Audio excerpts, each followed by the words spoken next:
Critical Path has as its goal the eradication of volatile conflict worldwide at all levels of society.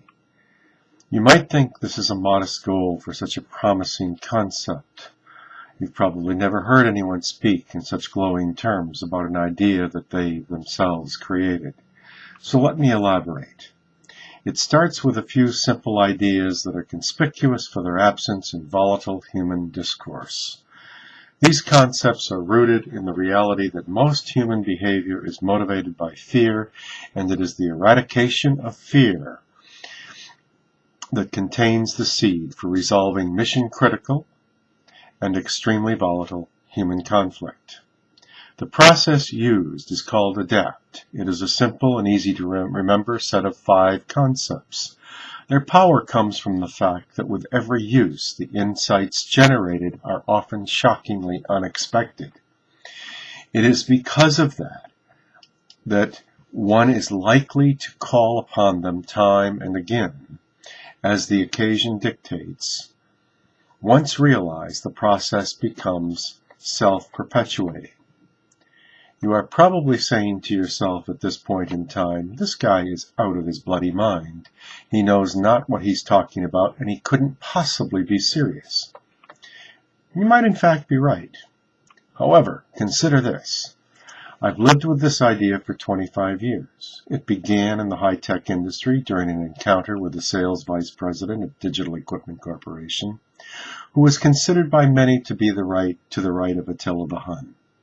A process for diffusing volatile conflict and addressing undiscussable issues in a corporation was born at that meeting.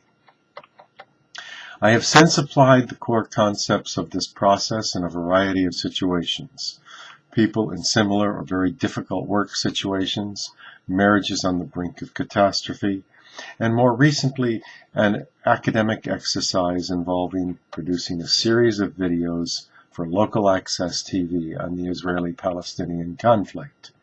Now that is no small challenge. I wanted to see if the concepts were relevant to that situation as they are to interpersonal conflict in an organizational or home setting. The program played for 8 months. Subsequently, I've come to the conclusion that the following statement is universally true.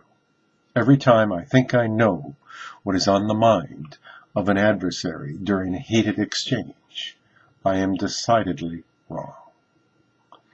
The process is built around the concept of non-judgmental inquiry into the thinking of another during moments of intense anger.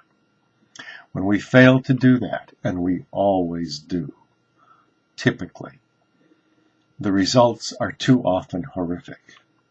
Several examples come to mind. Vietnam, at least from the perspective of Robert McNamara, and the most recent collapse of the economy are 2 illustrations of the point. To cite Robert McNamara, on the other side of the coin, we avoided nuclear catastrophe during the Cuban Missile Crisis because of an empathic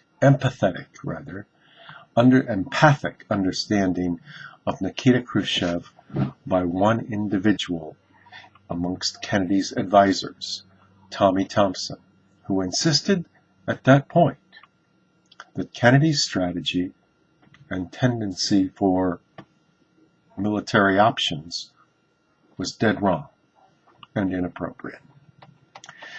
The brilliant work of Muhammad Yunus, on the other hand, who dramatically reduced poverty in Bangladesh, is another kind of illustration that I can elaborate on. It won him a Nobel Prize.